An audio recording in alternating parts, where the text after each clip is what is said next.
જમ્મુ કાશ્મીરના આતંકી હુમલામાં સુરતના મૂળ રહેવાસી શૈલેષ હિંમતભાઈ કડથિયાનું કરુણ મોત નીપજ્યું છે। મૂળ સુરતના મોટા વરાછા વિસ્તારમાં આવેલ ચીકુવાડીના વતની અને હાલ મુંબઈમાં સ્થાયી થયેલા શૈલેષ કડથિયા જમ્મુ કાશ્મીરની યાત્રા દરમિયાન આતંકી હુમલાનો શિકાર બન્યા હતા। તેમણે સ્ટેટ બેંક ઓફ ઇન્ડિયામાં સેવા બજાવતા હતા અને તેમના પત્ની શીતલ કડથિયા અને બાળકો પુત્રી નીતિ અને પુત્ર નક્ષ પણ હતા।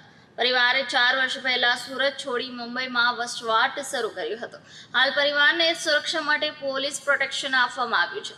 સમગ્ર પરિવાર દુઃખની આ ઘડીમાં ભયભીત અને શોકમગ્ન છે। સુરતના લોકોમાં પણ આ સમાચારથી શોકની લાગણી ફેલાઈ ગઈ છે।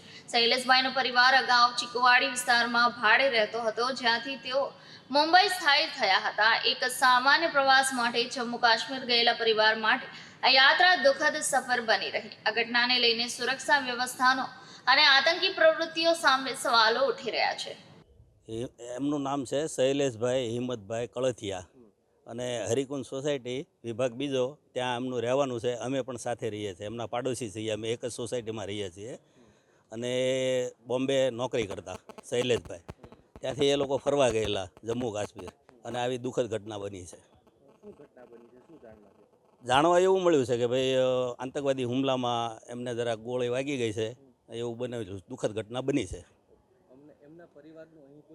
એમના પરિવારમાં તો અત્યારે કોઈ અહીંયા નથી રહેતું। એમના પરિવારમાં એના પપ્પા છે, એના મમ્મી 2 વર્ષ પહેલાં એક્સપાયર થઈ ગયેલા છે અને અત્યારે તો મકાન આખું ભાડે આપેલું છે।